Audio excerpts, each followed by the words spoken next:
হরে কৃষ্ণ। প্রণাম বন্ধুরা। আজ পবিত্রা বা পুত্রদার রূপিণী একাদশী, তাই আজকে একাদশী ব্রত সবাই চেষ্টা করবেন করার জন্য। আর একাদশী ব্রত করে একাদশীর মাহাত্ম্য পাঠ অবশ্যই শুনবেন। আমি এই যে একাদশীর মাহাত্ম্য পাঠ করে ফেসবুক পেজে দিতেছি, সবাই শুনবেন আপনারা। হরে কৃষ্ণ। একদিন মহারাজ যুধিষ্ঠির ভগবান শ্রীকৃষ্ণকে জিজ্ঞাসা করলেন, হে প্রভু, শ্রাবণ মাসের শুক্লপক্ষের একাদশীর নাম কি তা কৃপা করিয়া আমাকে বলুন। শ্রীকৃষ্ণ বললেন, হে মহারাজ, এখন আমি সেই পবিত্র ব্রত মহাত্মা বর্ণনা করছি, মনোযোগ দিয়ে তা শ্রবণ করুন, যা শোনা মাত্রই বাষ্পেয় যজ্ঞের ফললাভ হয়। প্রাচীনকালে দাপর যুগে শুরুতেই মহিজিৎ নামে এক বিখ্যাত রাজা ছিলেন।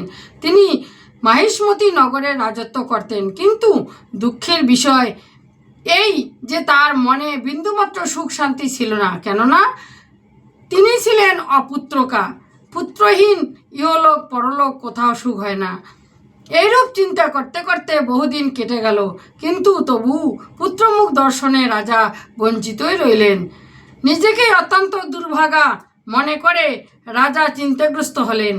প্রজাদের সামনে গিয়ে বলতে লাগলেন, হে প্রজাবৃন্দ, তোমরা শোনো, আমি এই জন্মে তো কোনো পাপ কাজ করিনি, অন্যায়ভাবে আমার রাজকোষ বৃদ্ধি করিনি, ব্রাহ্মণ বা দেবতাদের সম্পদ কখনো গ্রহণ করিনি, উপরন্তু প্রজাদেরকে পুত্রের মতো পালন করেছি, ধর্ম অনুযায়ী পৃথিবী শাসন করেছি, দুষ্টদের যথানুরূপ দণ্ড দিয়েছি, সজ্জন ব্যক্তিদের যথাযোগ্য সম্মান করতেও কখনো অবহেলা করিনি।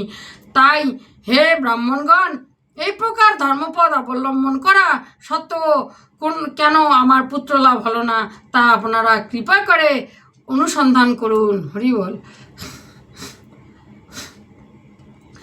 রাজার এই প্রকার কাতর উক্তি শ্রবণে ব্যথিত রাজভক্ত পুরোহিত ব্রাহ্মণগণ রাজার মঙ্গলের জন্য গভীর বনে ত্রিকালযজ্ঞ মুনি ঋষির কাছে যেতে মনস্থ করলেন। বনের মধ্যে ঋষিদের আশ্রম সকল দেখতে দেখতে তারা এক মুনির সন্ধান পেলেন। তিনি দীর্ঘায়ু, নিরোগ, নিরাহারে ঘোর তপস্যায় মগ্ন ছিলেন।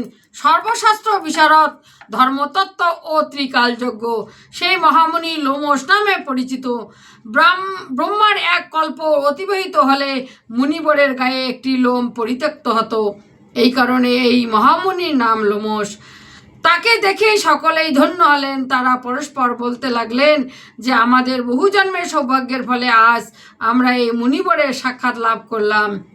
তারপর ঋষিবর তাদের সম্বোধন করে বললেন, কি কারণে আপনারা এখানে এসেছেন এবং কেনই বা আমার এত প্রশংসা করেছেন তা স্পষ্ট করে বলুন।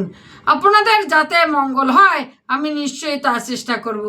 ব্রাহ্মণরা বললেন, হে ঋষিবর, আমার যে উদ্দেশ্য এখানে এসেছি আপনি তা কৃপা করে শুনুন।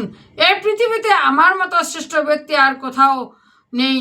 মহিজিৎ নামে এক রাজা নিঃসন্তান হওয়ায় অতি দুঃখে দিন যাপন করেছে। আমরা তার প্রজা, তিনি আমাদেরকে পুত্রের মতো পালন করেন, কিন্তু পুত্রহীন বলে আমরা সবাই মর্মাহত। তাই তার দুঃখ দূর করতে আমরা এই বনে প্রবেশ করেছি। হে ব্রাহ্মণ শ্রেষ্ঠ রাজা, যাতে পুত্রের মুখ দর্শন করতে পারেন, কৃপা করে তার কোনো উপায় আমাদের বলুন। তাদের কথা শুনে মুনিবর ধ্যানমগ্ন হলেন। কিছু সময় পরে রাজার পূর্বজন্ম বৃত্তান্ত বলতে লাগলেন। এই রাজা পূর্বজন্মে এক দরিদ্র বৈশ্য ছিলেন। একবার তিনি একটি অন্যায় কাজ করে ফেললেন।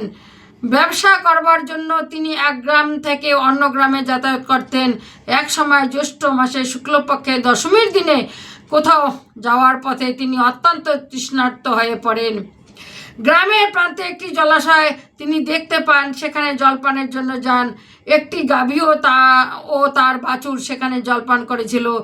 তাদেরকে তাড়িয়ে দিয়ে তিনি নিজেই জলপান করতে লাগলেন।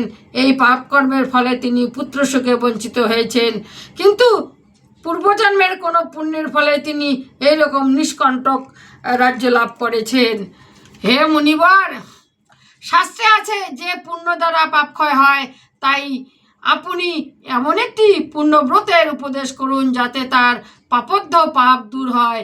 এবং আপনার অনুগ্রহে তিনি পুত্র সন্তান লাভ করতে পারেন। হরি বল, হরি বল।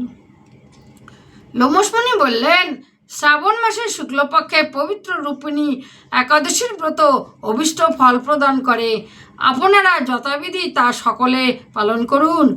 লোমশ মুনির উপদেশ শুনে আনন্দে চিত্তে গৃহে প্রত্যাবর্তন করে তার রাজাকে সে সকল কথা জানালেন। তারপর সকলে মিলে মুনির নির্দেশ অনুসারে ব্রত পালন করলেন।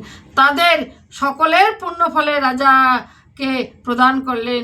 সেই পুণ্য প্রভাবে রাজমহিষী গর্ভবতী হলেন। উপযুক্ত সময়ে বলিষ্ঠ সর্বাঙ্গ সুন্দর একটি পুত্র সন্তানের জন্মদান করলেন।